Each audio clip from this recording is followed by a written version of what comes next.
여러분, 혹시 그런 생각 안 해보셨나요? 올해 여름 휴가는 도대체 어디를 가야 하나? 무작정 유명한 곳을 찾기보다는 나에게 맞는 곳에서 휴가를 보내고 싶은데 인스타 뒤적이고 유튜브 뒤적이고 블로그도 뒤적이죠. 근데 실제로 가보면 사람들 너무 많고 주차는 전쟁이고 밥 한 끼 먹으려면 40분은 기다려야 하죠.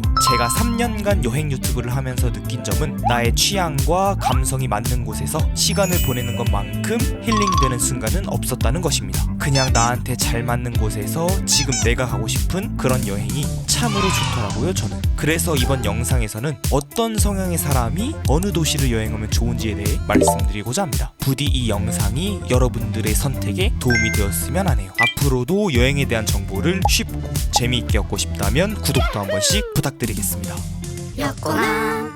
흔한 관광지 대신 자연 속에서 온전한 휴식을 취하고 싶은 분들, 자연 그대로의 야생을 경험하고 싶은 모험가 같은 분들께는 이곳이 최적의 장소입니다. 한국의 갈라파고스라고 불리는 구럽도는 과거 염소 방목지였는데요. 그 덕분에 섬 전체가 푸른 초지로 이루어져 있고 토끼섬, 코끼리 바위 등 신비로운 자연 경관을 품고 있죠. 그중 특히 개머리 언덕은 섬의 가장 높은 곳으로 살면서 쉽게 보기 힘든 자연 그대로의 장관을 바라볼 수 있는 곳입니다. 저도 직접 방문해서 이 개머리 언덕을 바라보고 있을 때의 그 황홀한 감정은 아직까지도 잊혀지지가 않네요. 마지막으로 구럽도는 편의시설이 거의 없습니다. 하지만 저는 그 불편함마저 이 섬의 가장 큰 매력이라고 생각합니다. 도시의 소음과 번잡함에서 벗어나 오로지 자연과 나 자신에게 집중할 수 있는 시간을 원하신다면 구럽도는 어떠신가요?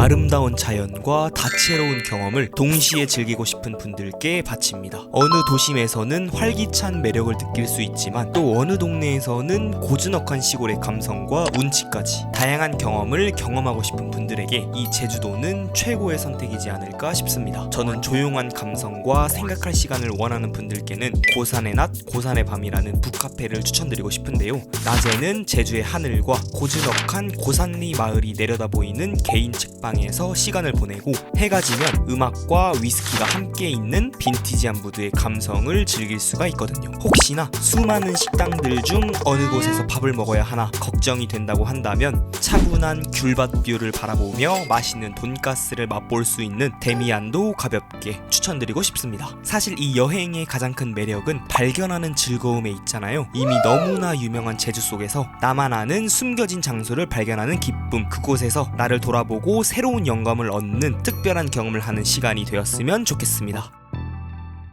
바다를 사랑하는 분들께 이곳 강릉은 정말 특별한 도시가 되지 않을까 싶습니다. 푸른 동해바다를 바라보며 여유롭게 마시는 커피 한 잔은 그 누구라도 낭만 가득한 사람으로 만들어주는 것 같아요. 저는 그 중에서도 특히 안목해변의 끝없는 바다를 바라보며 바람을 맞을 때 행복한 감정이 들더라고요. 바다의 냄새와 그 특유의 분위기를 좋아하시는 분들께는 강릉이라는 도시만큼 적합한 곳이 없을 것 같습니다. 바다라면 또 해산물이 빠질 수 없잖아요. 바다 하면 낙지, 이 낙지를 좋아한다면 강릉의 길손이라는 식당도 한번 들러보세요. 매콤하면서도 중독성 있는 맛에 아마 분명 만족하실 겁니다. 시원한 바닷바람을 맞으며 상쾌한 기분을 느낄 수 있는 그 경험은 강릉에서만 느낄 수 있는 특별한 즐거움이라고 생각합니다.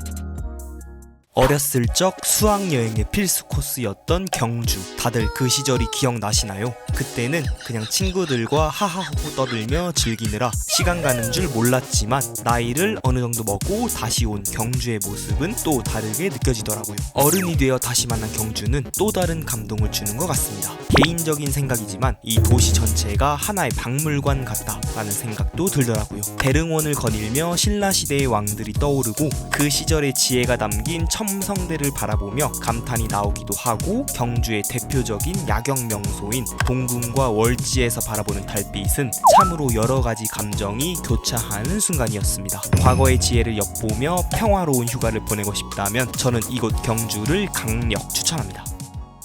여수 밤바다라는 노래가 괜히 나온 게 아니죠. 사람들마다 바라보는 시각이 다 다르고 또 이번에 논란도 있었지만은 낭만이 가득한 도시라는 느낌은 지울 수가 없네요. 아까 말씀드렸던 강릉이라는 도시와는 또 다른 매력이 있는 것 같습니다. 낮에는 시원한 바다를, 밤에는 화려한 야경을 즐기기 최적의 도시죠. 잠시 추억을 회상해보자면 해상 케이블카에서 야경을 바라봤던 그 순간은 종종 저를 웃음 짓게 만드는 추억으로 남아있습니다. 뿐만 아니라 여수는 맛있는 음식으로도 유명하죠. 게장과 갓김치는 여수를 놀러 오셨다면 꼭 한번 드셔보세요. 저는 석천식당이라는 불고기 플러스 게장집을 추천드려요. 사랑하는 사람과 낭만적인 여행, 이 두 가지를 모두 충족하는 휴가를 보내고 싶다면 여수 여행도 한 번쯤 고려해봐도 좋을 것 같습니다. 저는 여행지에서 가장 중요하게 생각하는 건 멋이라고 생각합니다. 이를 완벽하게 충족시켜줄 수 있는 곳이 바로 전주입니다. 조선을 세운 태조 이성계의 본향이 이곳 전주라고 하는데, 그래서 그런가 이곳 전주에서는 조선 왕조의 멋을 곳곳에서 찾아볼 수가 있습니다. 경기전에서는 태조의 초상화를 볼 수 있고, 전주를 후백제의 도읍지로 삼았던 견훤의 이야기가 남아있는 동고산성도 만나볼 수 있죠. 뿐만 아니라 전동성당에서는 고딕 양식의 멋스러운 건축미 또한 느낄 수가 있고, 덕진공원에서는 멋스러운 야경까지 즐길 수가 있죠. 과거와 현재가 조화롭게 어우러지는 도시 전주, 저는 가끔 이곳 전주가 그리울 것 같습니다. 마지막으로 소개드릴 곳은 조용하고 평화로운 곳에서 숨겨진 아름다움을 찾고 싶은 분들을 위한 도시 함안입니다. 여기는 유명한 관광지는 아니라 많은 분들이 의아해하실 거예요. 그래서 저는 이곳이 더 특별한 곳이라고 생각합니다. 함안 마리산 고분군에선 푸른 잔디가 깔린 언덕 위에서 웅장한 고분들이 늘어서 있는 장관의 모습을 볼 수도 있고, 입곡 군립공원에서는 맑은 공기를 마시며 산책을 즐길 수도 있죠. 엄청난 규모의 연꽃들과 함께 인생샷을 건질 수 있는 함안 연꽃 테마파크까지. 북적이는 관광지에서 벗어나 조용하고 한적한 휴식을 원하시는 분들, 이곳 함안에서 즐겨보는 하루는 어떠신가요? 여행은 단순히 보고 먹는 것만이 아니라 순간 새로운 영감을 주기도 하고 다시 힘을 낼 수 있는 에너지를 주기도 하는 것 같습니다. 모든 곳에서 모든 순간이 행복할 수는 없겠지만 그곳에서도 분명 잊지 못할 소중한 추억들이 쌓일 것이라고 저는 믿어 의심치 않습니다. 저는 언제나 여러분들의 행복한 여행을 소망하겠습니다. 그럼 오늘 하루도 행복하세요. 감사합니다.